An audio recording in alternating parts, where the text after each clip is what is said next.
Assalamualaikum warahmatullahi wabarakatuh. Selamat pagi semuanya. Perkenalkan, nama saya Rendy Rizky Ramadan dengan NIM 1902052.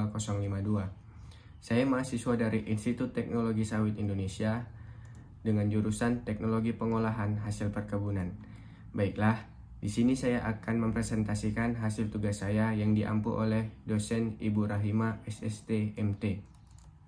Di sini saya mengangkat judul pembuatan sabun mandi cair dari minyak kelapa sawit dengan metode hot process dan cold process. Pendahuluan, salah satu produk yang banyak dijumpai dan diminati di masyarakat adalah sabun. Baik sabun mandi, sabun cuci tangan, sabun cuci piring, dan sabun kecantikan dalam wujud cair atau dikenal sebagai sabun cair.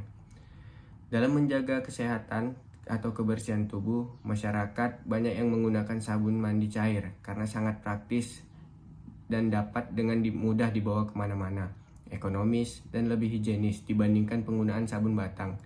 Selain itu, sabun cair lebih efektif mengangkat kotoran yang menempel pada permukaan kulit karena dapat menyebar secara merata dibandingkan sabun bentuk padat.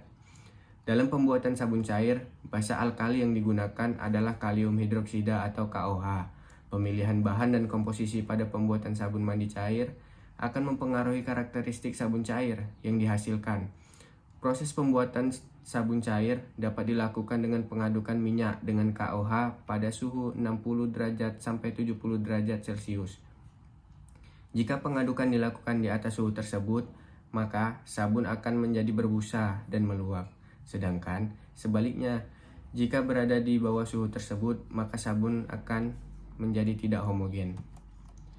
Metode penelitian pembuatan sabun mandi cair dilakukan melalui 4 tahapan, yaitu yang pertama soap base, yang kedua pemanasan soap base, yang ketiga pelarutan soap base, yang keempat penambahan zat aditif. Dalam percobaan kali ini saya menggunakan dua metode, yaitu cold process dan hot process. Proses pembuatan. Pada proses pembuatan kali ini dilakukan dengan 4 cara. Yang pertama, pembuatan soap base melalui proses saponifikasi. Pembuatan soap base dilakukan dengan mengaduk antara 300 gram minyak dengan 30% KOH. Pada metode cold process, pengadukan dilakukan pada suhu ruang, sedangkan yang menggunakan metode hot process dilakukan dengan memanaskan minyak terlebih dahulu hingga suhu 70 derajat Celcius. Lalu ditambahkan dengan KOH dan diaduk pada suhu tersebut. Pengadukan terus dilakukan hingga berbentuk trace atau memadat, ditandai berbentuk garis pada soap base ketika digores. Soap base hasil metode cold process disimpan dalam suhu ruang selama 1-2 minggu untuk memasuki fase curing sebelum dilanjutkan ke tahapan berikutnya. Fase curing merupakan masa tunggu sabun untuk menyelesaikan reaksinya secara alami dan memadat. Yang kedua, pemanasan soap base. Soap base dipanaskan dengan metode double boiler pada kondisi tertutup. Metode ini dilakukan dengan menggunakan 2 wadah dengan bagian atas tidak terkena panas atau api secara langsung, sehingga panas disalurkan dari uap air yang ada di wadah bawah. Pemanasan dilakukan selama 1 jam dan diaduk setiap 30 menit sekali. Proses pemanasan ini berfungsi menyempurnakan proses pencampuran antara minyak dengan KOH. Yang ketiga, pelarutan soap base dengan air. Pelarutan dilakukan dengan menggunakan metode double boiler dan ditambahkan air sebanyak 500 ml ke dalam soap base. Proses ini dilakukan selama 1 jam dengan api kecil dan dalam kondisi tertutup hingga soap base menjadi jernih dan cair.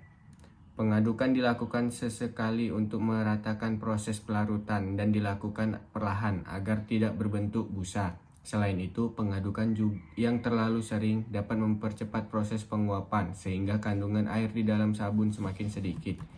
Yang keempat, penambahan zat aditif. Sebelum menambahkan zat aditif, dilakukan pengecekan pH. Jika nilai melebihi dari SNI yang berlaku, maka diberikan tambahan asam sitrat untuk menetralkan pH sehingga sesuai. Kemudian sabun menjadi cair didiamkan hingga suhu sekitar 30 derajat Celcius untuk ditambahkan essential oil sebanyak 3% dari sabun mandi cair. Hasil akhir. Hasil analisis organoleptik. Sabun mandi cair dianalisis secara organoleptik dari bentuk, bau, dan warnanya. Bentuk sabun cair homogen dan warnanya kuning jernih. Warna kuning yang dominan ini dipengaruhi oleh zat warna alami dari minyak kelapa sawit berupa alfa dan beta karoten. Selain itu, bau sabun sebelum diberi tambahan zat aditif juga khas bau minyak kelapa sawit. Berdasarkan analisis yang dilakukan dari kedua produk, tidak ditemukan perbedaan yang terlalu signifikan dan sesuai dengan SNI yang berlaku. Berikut adalah penampilan sabun mandi cair dan hasil analisis organoleptik yang dilakukan. Yang A, metode cold process dengan KOH 30% dan yang B, metode hot process dengan KOH 30%. Baik, terima kasih. Mungkin itu saja yang bisa saya paparkan dari tugas presentasi saya. Apabila ada salah kata, mohon maaf. Terima kasih. Assalamualaikum warahmatullahi wabarakatuh.